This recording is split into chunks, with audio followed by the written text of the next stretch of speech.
right, thank you all for coming today. Good morning. My name is Edward Orlowski. I'm here in actually two capacities.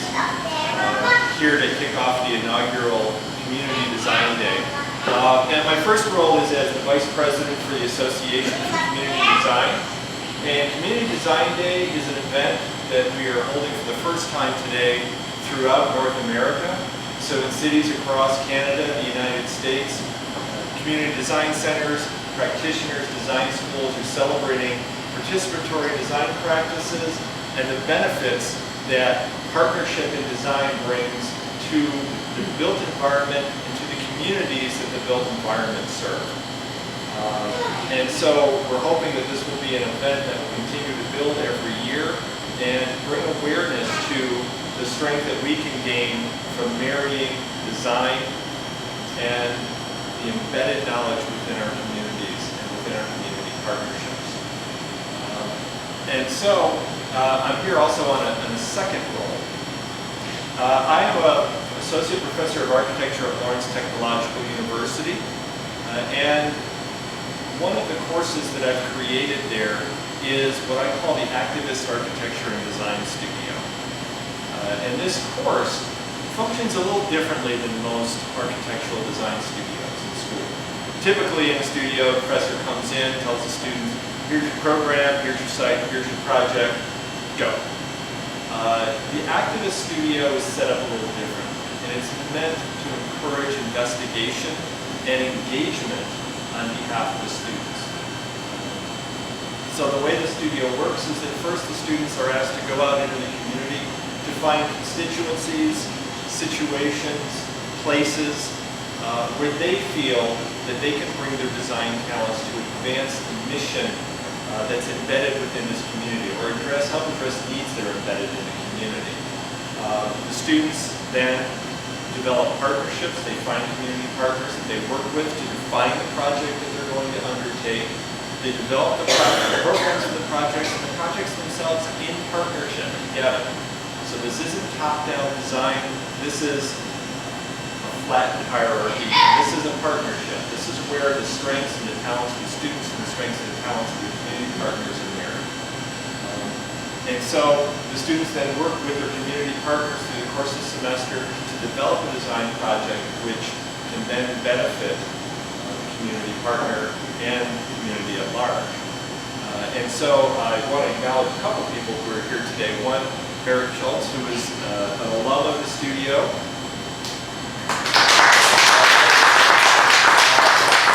Eric was a classmate in the semester where Julia Jovanovic was part of the Activist Studio. And we are here at the 10 Friends Diner because this is an example of the work of this studio and the work that comes out of the partnerships between eager, engaged, really sensitive design students and very strong community programs and those who participate in those programs.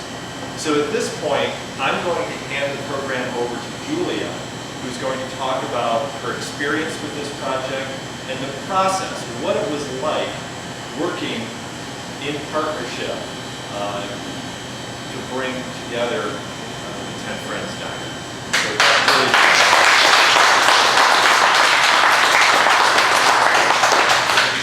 So hello everybody, my name is Julia Jovanovic, and as Ed explained, I began working with 10 Friends as part of a project from Lawrence Technological University. And part of the studio's process was to find a cause that you were particularly passionate about.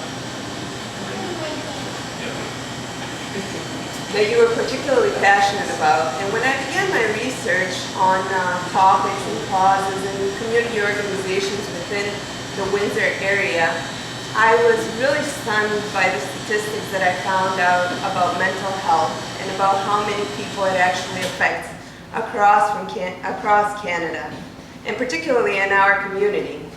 My goal was to work with an organization that directly affected the lives of those impacted by this cause.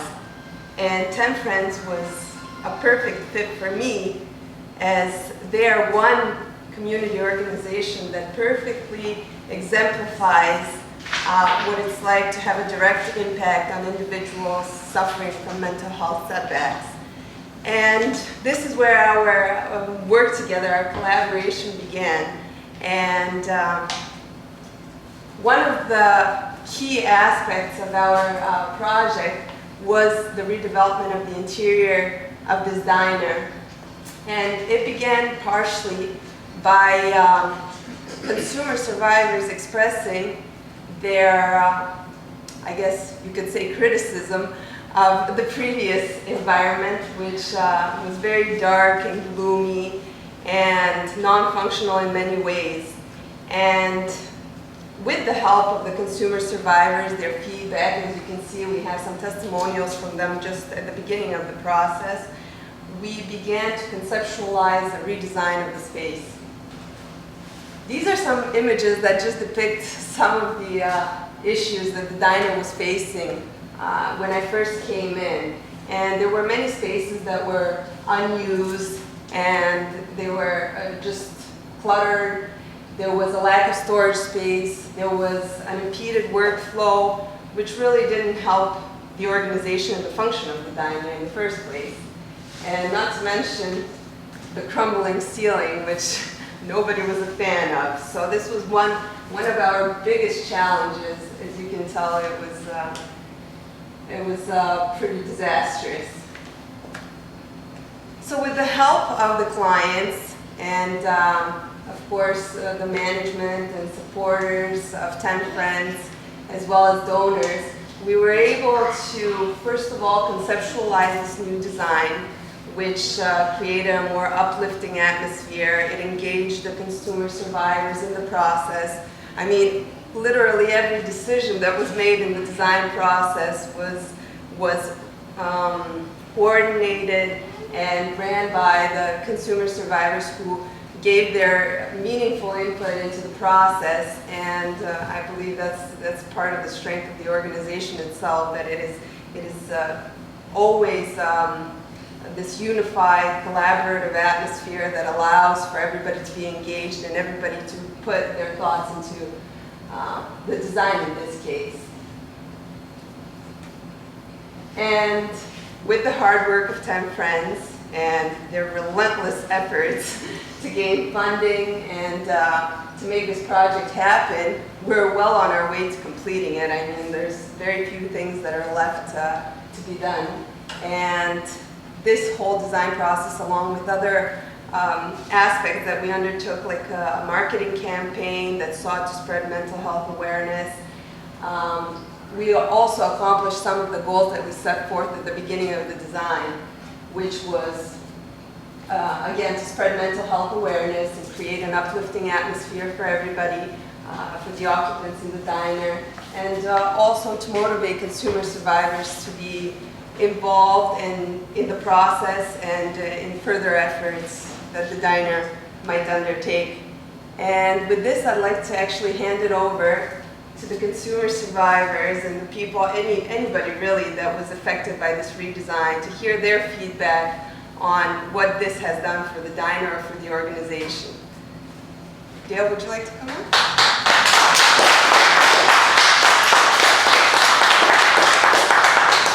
Hi, my name is Dale, and I'm a waiter currently at 10 Friends Diner.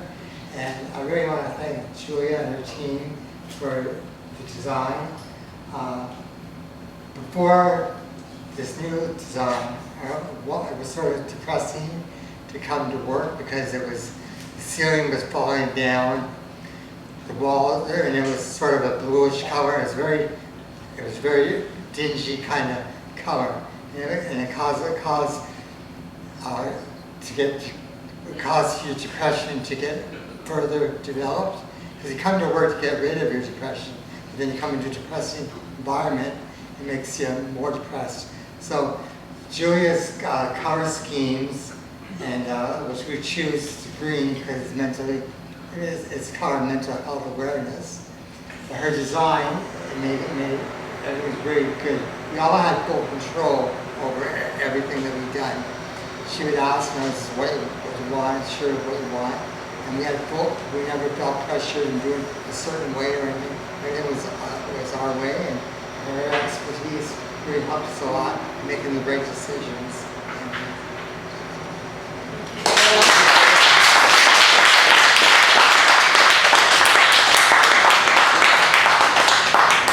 Anybody else like to say something?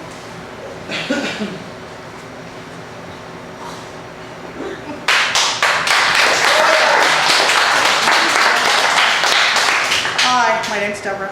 I always want to say when I'm in a big group like this, my name's Deborah and I'm an alcoholic. Yeah. Okay. I just want to talk a little bit about how we were able to secure some of the stuff, some of the accoutrement of the design. Carolyn and I, well, the ceiling that Julia talked about and Dale talked about, it cost a lot of money to get rid of that junk that was up there. So that was all the money we had. So we were left with nothing. So Carolyn came to me and she said, oh, well, we'll just have to wait till next year. And I said, no. I said, we'll do it. We'll just do it. We will get the money somehow. So we put on our begging caps and bowls and we went out and we were able to secure $2,000 from Union Gas, which we used to purchase the lighting. We were also able to secure $1,500 from Home Depot, which helped pay for our cabinets, plus we got another discount when we bought them. And a lot of the guys came in on their days off to put them all together and hang them and everything. So there was absolute total participation in terms of the design.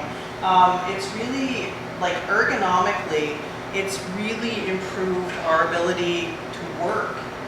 The issue for us, I think, as an organization, which I think Julia recognized, is that we are a mental health organization, yet we are a fully functional restaurant.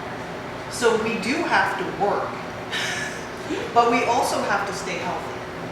So I think that the design itself, especially as Dale was saying, the color palettes, the green, I've heard people say, coming from the other side over there at Canadian Mental Health, I've heard them say, the coming in here is like an oasis for them. It's very calming and it's very, it's a nice place to be, to come in and kind of unwind from the stress of what they're doing over there. It's been wonderful to be involved with Julia. It's been wonderful to be involved with, with this design and the determination that she had to see this project to completion. And we felt her dedication, and it was contagious for us. We wanted this for her, but we wanted it for us too, because this is something that would definitely change the way we saw ourselves as an organization, as a group of consumer survivors. When you look at, we have a professional environment. We have a professional environment. We also have an oasis of mental health. We have the oasis of the beautiful colors that we have here, the brightness. I know when I came here, it seemed like, this was a nighttime atmosphere for a daytime place. And now it's a daytime place. It's an anytime place. Because we have caterings here sometimes in the evenings, and it's nice to have. It's a place to be proud of, for sure. And I'd like to personally thank you, Julia, for all of your hard work.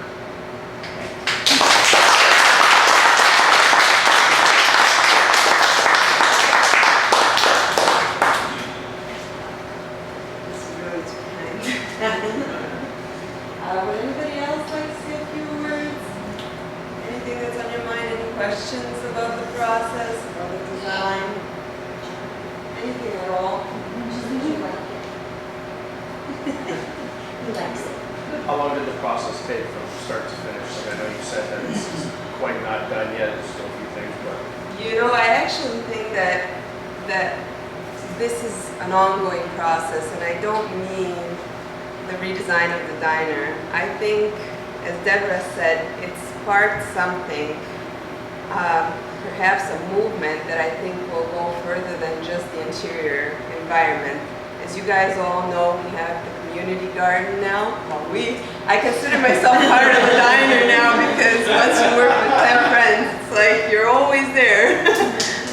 And the community garden has been going on strong despite of what happened a week ago. And they've been involved in other efforts to further their goals as an organization, to further spreading mental health awareness. And this is only the beginning of it. It's going to continue, and I just know it will.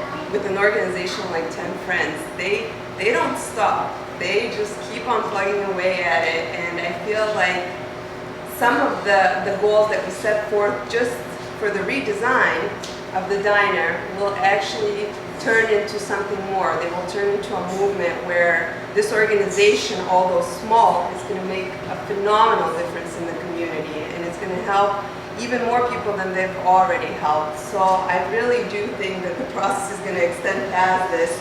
But just the redesign, I mean, we started last year, so we've done quite a bit since the beginning of the process. But there's still little things to tweak here and there, but it's almost there. So.